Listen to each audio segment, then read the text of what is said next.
Have you ever felt completely free, like you're making all your own choices, only to wonder later if something else was pulling the strings? The philosopher Slavoj Žižek famously said, "We feel free because we lack the language to articulate our unfreedom." This idea cuts right to the heart of his work and forces us to question everything we think we know about our lives.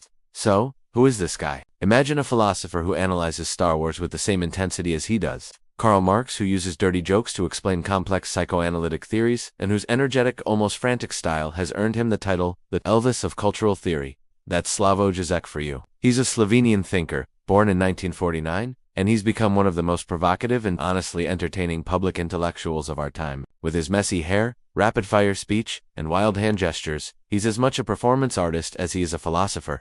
But don't let the eccentric persona fool you. Behind the chaos is a razor-sharp mind wrestling with the biggest questions of our era. What is freedom? How does ideology control us? And what are the hidden contradictions of our modern world? To really understand Žižek, you have to look at where he came from. He grew up in socialist Yugoslavia, a unique space between the capitalist West and the Soviet East. This environment shaped his perspective, giving him a critical eye for both systems. He studied philosophy in Ljubljana, diving deep into German idealism, especially the complex work of Hegel. His ideas truly gained depth when he combined philosophy with two powerful frameworks, Marxism and psychoanalysis, especially the theories of Sigmund Freud and Jacques Lacan. This is what makes Žižek so unique. Most academics stay in their lane, philosophy over here, politics over there, psychology somewhere else entirely. Žižek throws them all into a blender. He saw that you can't understand politics without understanding the unconscious desires that drive us. And you can't understand our desires without seeing how they reshaped by the economic systems we live in. He's constantly moving between Eastern and Western thought, always asking that fundamental question, in a world saturated with advertising, social media, and political spin, what does it even mean to be free? So, let's get into the core of his philosophy. The big word you'll always hear associated with Žižek is ideology. Now, when we hear that word, we usually think of something obvious, like government propaganda or the official doctrine of a political party. But for Žižek, ideology is much more subtle and much more powerful. It's not just a set of lies forced upon us. It's the invisible framework that structures our reality. It's the common sense that we accept without question. Think about consumerism. We're told that freedom is about having choices, which brand of coffee to buy, which streaming service to subscribe to, which phone to own. We feel like we're expressing our individuality through these choices. But Žižek argues this is the ultimate ideological trick. We're so busy choosing between options that we fail to see that the system itself is the problem. We're trapped in a cycle of manufactured desire and temporary satisfaction, always chasing the next product that promises to make us happy. This isn't freedom, it's a cage with really great marketing. The ideology isn't the ad telling you to buy a Coke. The ideology is the belief that buying something is the path to happiness. This is where his use of psychoanalysis comes in. Žižek, following Lacan, believes that our unconscious desires are messy, contradictory, and shape our social and political lives in ways we'd rather not admit. We don't just want things. We want to be a certain way, to be seen a certain way. Ideology works by tapping into these deep, often unconscious desires.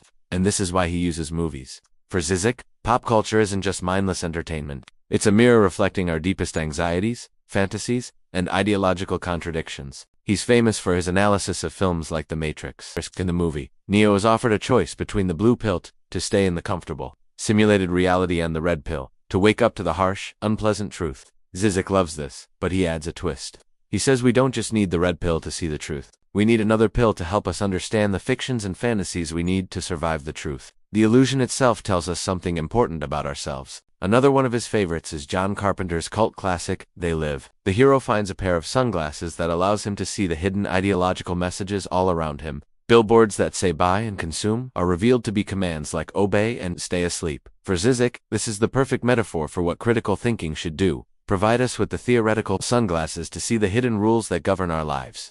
Now Žižek isn't just here to critique he's equally harsh on the failures of 20th century authoritarian socialism. He argues that both systems, in their own ways, limit human freedom while pretending to offer it. We live in a strange time where we have more personal freedoms than ever before: freedom of choice, freedom of expression online, but we feel increasingly powerless to change the larger systems of economic and political power. It's a paradox. We feel free in the small things, so we don't notice how unfree we are in the big things. His style is deliberately provocative, full of paradoxes and unsettling one-liners. For instance, he once said, "Think about falling in love at the most violent thing that can happen to a person." What does he mean? He means that true love shatters your comfortable world, disrupts your routines, and forces you to recenter your entire existence around another person. It's not a gentle, easy process. It's a beautiful catastrophe. Or when he says, I would prefer not to be called a philosopher, but a kind of Lacanian communist. This isn't just a quirky label. It's a way of saying his goal isn't just to interpret the world, but to radically change it, using the tools of psychoanalysis to understand why previous attempts have failed. Today, Žižek is more relevant than ever. He writes and speaks tirelessly about everything from climate change and artificial intelligence to populism and the gig economy. He challenges us to look at something as simple as a Starbucks coffee. You might buy a fair trade latte and feel good about yourself, like you're doing your part. Žižek would call this a perfect example of ideological fantasy. You're participating in a global capitalist system, but a small charitable act makes you feel absolved of any guilt. You've essentially paid to not feel bad, allowing the system to continue unchallenged. Whether you find him brilliant or baffling, one thing is certain, Žižek forces you to think. He doesn't offer easy solutions or comforting answers. His goal is to be the gadfly, the jester, the intellectual bomb thrower who shakes us out of our ideological slumber. He shows us that philosophy isn't some dusty, academic subject confined to old books. It's alive, it's chaotic, it's messy, and it's happening all around us, every single day. He reminds us that the most dangerous prison is the one you don't know you're in. His entire project is an invitation to find the bars of that prison.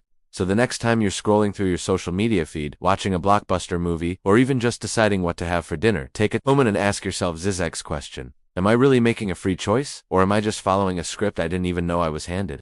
The answer might be uncomfortable, but the question itself is the first step towards real freedom. Thanks so much for watching. If this video got you thinking, please hit that like button and subscribe for more deep dives into the minds that shape our world. We'd love to hear your thoughts in the comments below.